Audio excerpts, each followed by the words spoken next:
আমি তো জুলাই সনদ বাস্তবায়ন নিয়ে কোনো আইনি জটিলতা, সাংবিধানিক কোনো জটিলতা আমি দেখি না। বিশেষ করে ঐক্যমত্য কমিশনে প্রসঙ্গ যেটা এসেছে সেটা হচ্ছে এর বাস্তবায়নটা কিভাবে হবে, এটাকে সংবিধান সম্মতভাবে হবে নাকি এমন কোনো আইনি কাঠামো, সাংবিধানিক কাঠামো তৈরি করা হবে যেটাকে সংবিধানের উপর স্থান দেওয়া হবে, এটা হলো মূল বিরোধ। সুতরাং বিএনপি সহ বড় রাজনৈতিক দল তারা কিন্তু বারবার বলছে যে আমরা অবশ্যই এটা বাস্তবায়ন চাই এবং এই জুলাই সনদকে অবশ্যই সাংবিধানিক স্বীকৃতি দিতে হবে। সেটি আমাদের বিদ্যমান সংবিধানের 150 অনুচ্ছেদ এবং 4th তফসিল অনুযায়ী ক্রান্তিকালীন ও জরুরি যে অবস্থা, সেই অবস্থা অনুযায়ী ইতিপূর্বেও আমাদের সংবিধানে এই ধারাটি সংযোজন করে কিংবা সংশোধন করে করা হয়েছে, তেমনটি করা যেতে পারে। এবং আমি মনে করি সেক্ষেত্রে জুলাই সদনের সাংবিধানিক যে বাধ্যবাধকতা এবং তার যে আইনি বাধ্যবাধকতা, সেটা ক্ষেত্রে আমি কোনো বাধা দেখি না। এখন যেটা হয়েছে যে এই মোডাস অপারেন্ডি এখন কীভাবে হবে, সেটাকে জুলাই সনদের বাস্তবায়নকে এখনই সম্ভব কিনা অন্তর্বর্তীকালীন সময়, যেখানে বাংলাদেশে পার্লামেন্ট নাই, যেখানে সামনে একটা নির্বাচন। আমার অভিমত হচ্ছে যে আমরা যেহেতু এই সরকারটি সাংবিধানিক প্রক্রিয়ার মধ্যে দিয়ে চলছে এবং এখানে বড় অস্ত্র হচ্ছে সুপ্রিম কোর্টের একটি মতামত 106 অনুচ্ছেদ অনুযায়ী, যার ভিত্তিতে রাষ্ট্রপতি অন্তর্বর্তীকালীন সরকারের শপথ পড়িয়েছেন। তারাও নির্দলীয় তত্ত্বাবধায়ক সরকারের যে শপথ, সেই শপথ তারা গ্রহণ করেছেন এবং সাংবিধানিক প্রত্যেকটি প্রতিষ্ঠান, সুপ্রিম কোর্ট সহ সব কিছু কিন্তু সংবিধান মোতাবেক চলছে। সুতরাং আমার মনে হয় জুলাই সনদকে বাস্তবায়ন করতে আমাদের 5ই আগস্ট 2024-এর যে আমাদের ছাত্র জনতার গণ আন্দোলন, সেই গণ আন্দোলনের সাংবিধানিক স্বীকৃতি দেওয়ার জন্য বিদ্যমান সংবিধানের মধ্যে সে কথাটি আছে। আমি আরেকটু উল্লেখ করতে চাই, যারা সংবিধান সম্পর্কে কিছুটা খোঁজখবর রাখেন তাদেরকে অনুরোধ করব, এর বাইরেও আমাদের সংবিধানের 112 অনুচ্ছেদকে দেখা যেতে পারে, যেখানে রাষ্ট্রের সমস্ত অঙ্গকে সুপ্রিম কোর্টে সহযোগিতা করতে বলা হয়েছে এবং সেটার অবশ্যই তার একটা বাইন্ডিং ফোর্স আছে। আর যেহেতু এইটি একটি সংবিধানের সংশোধনের প্রয়োজন পড়বে এবং শুধুমাত্র এই জুলাই সনদই নয়, 5ই আগস্ট 2024 থেকে বর্তমান অন্তর্বর্তীকালীন সরকার কিংবা পরবর্তী সরকার গঠন পর্যন্ত এই সময়কালটাই কিন্তু আমাদের সংবিধানে কিন্তু সংশোধন করে এটাকে কিন্তু একটা র্যাটিফিকেশন করতে হবে, অনুমোদন দিতে হবে। সেই অনুমোদনের সময় যদি এই জুলাই সনদকে অনুমোদন দেওয়া হয়, অন্তর্ভুক্ত করা হয়, আমার মনে হয় তাহলে সেক্ষেত্রে আমি কোনো আইনগত জটিলতা, সাংবিধানিক জটিলতা দেখি না।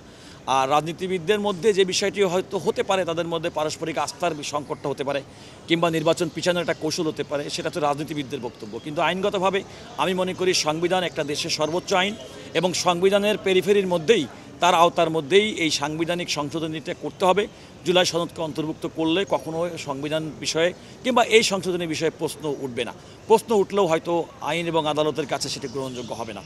কিন্তু এখন যে প্রক্রিয়ায় বিভিন্ন প্রস্তাবনা, বিশেষ করে জামাত ইসলামের পক্ষ থেকে যে প্রস্তাবনা দেওয়া হয়েছে যে একটা প্রভিশনাল কনস্টিটিউশন অর্ডার করার জন্য, আমি মনে করি সেটা সম্পূর্ণ সংবিধান বহির্ভূত এবং সেটা বাস্তবসম্মত নয়। ইতিপূর্বে আমি এই বিষয়ে আমার বক্তব্য দিয়েছি।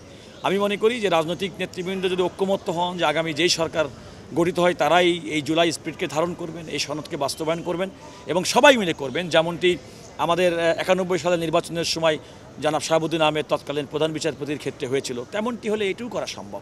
ইউনিভার্সাল কার্ডিয়াক হসপিটাল, আপনার হৃদয়ের আরো কাছে। আমি এটা খুব বড় ধরনের জটিল কিছু মনে করি না। সাংবিধানিক প্রক্রিয়ার মধ্যেই, আমাদের সংবিধানের মধ্যেই এর সমাধান রয়েছে।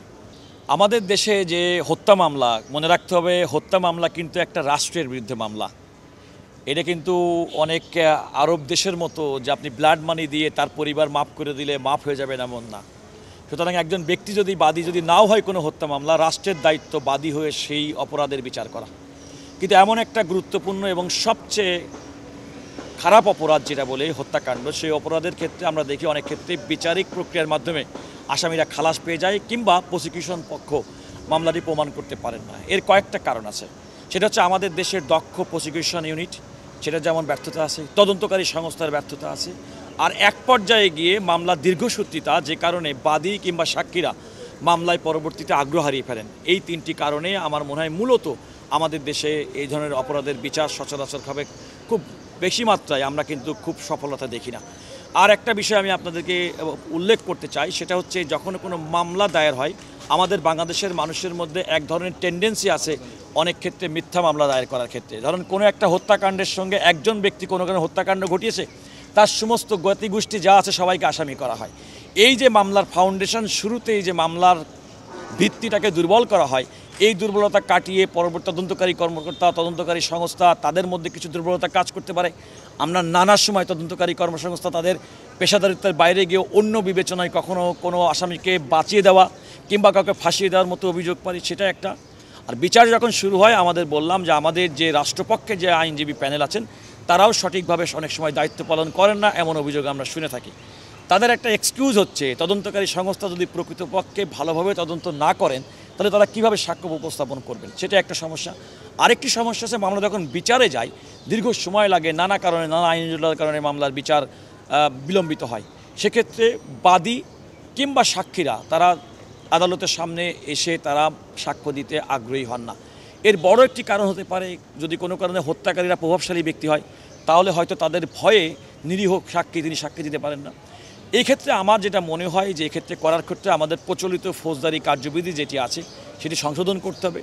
মিথ্যা মামলা রুজু করার যে টেন্ডেন্সি সেখান থেকে বেরিয়ে আসবে। যারা তদন্তকারী সংস্থা, প্রসিকিউশন টিম কিংবা অনেক ক্ষেত্রে কোনো বিচারক তার শৈথিল্য থাকে, সেটাও অত্যন্ত শক্তভাবে ডিল করতে হবে। এভাবে করে আমার মনে হয় যে আমরা একটা ন্যায় বিচার সুনিশ্চিত করতে পারবো। কারণ রাষ্ট্রের বিরুদ্ধে এত বড় হত্যাকাণ্ডের মতো এত বড় একটা অপরাধ, কোনো অপরাধী কোনো রকম বিচার ছাড়া কোনো রকম শাস্তির আওতায় না এসে পার পেয়ে যাবেন, এটা নাগরিক হিসেবে আমাদের অবশ্যই কাম্য নয়।